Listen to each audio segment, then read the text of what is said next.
السلام علیکم، پاک وائس اسٹوریز میں آپ سب کا خوش آمدید۔ تو چلتے ہیں قسط نمبر 64 کی طرف۔ بڑے دن ہوئی تھے بابی بیگم نے چکر نہیں لگایا تھا اور نہ ہی نوری یا پھر غوثیہ باجی ادھر آئی تھی۔ عشوہ سوچ رہی تھی کہ کسی دن وقت نکال کر غوثیہ باجی کی خیریت معلوم کر آئیں گی۔ غوثیہ باجی بابی بیگم کی دوسرے نمبر والی بہو تھی۔ ان کے 3 بچے تھے، 2 بیٹیاں اور 1 بیٹا۔ ان کا بیٹا عمر نوری اور شوزی سے بڑا تھا۔ آج وہ ناشتے کے ساتھ ہی کچن کا کام سمیٹنے کے بعد سالن بھی پکانے لگی تھی جب امیمہ بھی چپکے سے آ گئی۔ ماما میں سالن بنا لیتی ہوں۔ نہیں بیٹا، تم کچھ دیر بیٹھ کر پڑھ لو، اگر ہوم ورک کرنا ہے تو کر لو، بس چکن تو پکانا ہے، فٹافٹ بنا لوں گی۔ وہ پیاز کاٹ رہی تھی۔ امیمہ لہسن اٹھا لائی، میں لہسن چھیل دوں؟ سنا ہے لہسن چھیلنے سے نیل بھی مضبوط ہوتے ہیں، ان میں چمک بھی آ جاتی ہے۔ عشوہ مسکرا دی۔ میری خواہش آپ جانتی ہے بلا کیا ہے؟ وہ نفاست سے لہسن چھیلتے ہوئے بولی۔ عشوہ نے بنوئی اچکا کر پوچھا، کیا آپ کی ساری خوبیاں میں چرا لینا چاہتی ہوں؟ امیمہ نے ایک بہت انوکھی بات کہہ دی تھی۔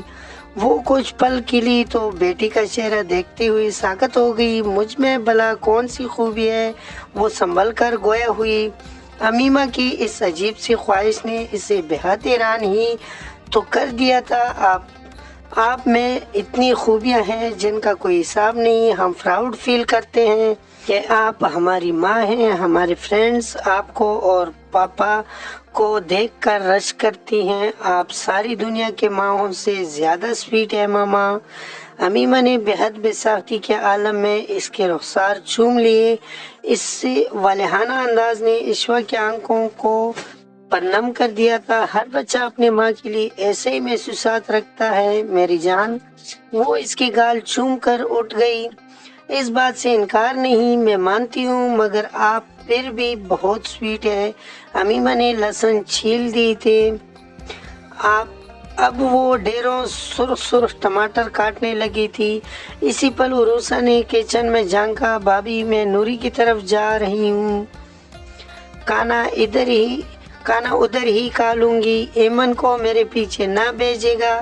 وہ چلی بھی گئی جبکہ عشوہ اسے پکارتی رہ گئی۔ عمر خفا ہوں گے، عروسہ واپس آ جاؤ، یہ کون سا وقت ہے کسی کے گھر جانے کا؟ لوگ اپنے کام کاج میں مصروف ہیں۔ بھلا نوری ہمارے گھر 2 3 چکر لگاتی ہے کیا؟ عروسہ بھلا تھی کہاں جو اس کی تقریر کا جواب دیتی۔ وہ پیاز گولڈ کرتے ہوئے مسلسل بڑبڑاتی رہی تھی، میں روٹی بناؤں؟ امیمہ اب فریج سے آٹے کا پیالہ نکال رہی تھی۔ نہیں، میں کر لوں گی، تم اب جاؤ۔ اس نے زبردستی امیمہ کو کچن میں سے باہر نکالا تھا۔ اس نے کھانا بنا کر میز پر لگا دیا تھا اور پھر خود نہانے چلی گئی۔ ابھی تک عمر آفس سے نہیں آیا تھا۔ وہ لنچ کے لیے لازمی گھر آتا تھا، مگر اس وقت گھڑی کی سوئیوں کو آگے بڑھتے دیکھ کر عشوہ سے رہا نہیں گیا، تو ایمن سے بولی، جاؤ عروسہ کا موبائل لے کر آؤ، عمر کو کال تو کروں، ابھی تک نہیں آئے۔ اپنا سیل عروسہ ساتھ لے گئی ہے، ایمن نے کارٹون دیکھتے ہوئے بتایا۔ عشوہ جھنجھلا کر فون اسٹینڈ تک آئی تھی، پڑوس میں جانا تھا، موبائل ساتھ لے کر جانے کی بھلا کیا ضرورت تھی؟ اس نے بڑبڑاتے ہوئے عمر کے نمبر پر کال کی تھی۔ تقریباً چوتھی بیل پر عمر نے کال ریسیو کی۔ خیریت؟ وہ کچھ جلدی میں تھا، اس لیے چھوڑتی ہی بولا، آپ لنچ کے لیے نہیں آئے؟ آج نہیں آ سکوں گا، آفس میں کچھ کام ہے، اس نے مصروف سے انداز میں بتایا۔ بچیوں نے کھا لیا؟ نہیں، آپ کے انتظار میں بیٹھی ہے، عشوہ نے وضاحت کی۔ ایمن تو بالکل بھی عمر کے بغیر کھانا نہیں کھاتی تھی اور اس بات سے عمر اچھی طرح آگاہ تھا۔ ہم حق عورت، انہیں ابھی تک بھوکا بٹھا رکھا ہے۔ حسب معمول عمر کو غصہ آ گیا، آپ کو خبر تو ہے ایمن آپ کے بغیر کھانا نہیں کھاتی ہے؟ اس کا غصہ اس نے شربت کی گھونٹ کی طرح حلق سے اتار لیا۔ ابھی میں نہیں آ سکتا، بچیوں کو کھانا کھلا دو، آپ کھانا نہیں کھائیں گے؟ اشما نے اس کی مصروفیت کے پیش نظر جلدی سے پوچھا۔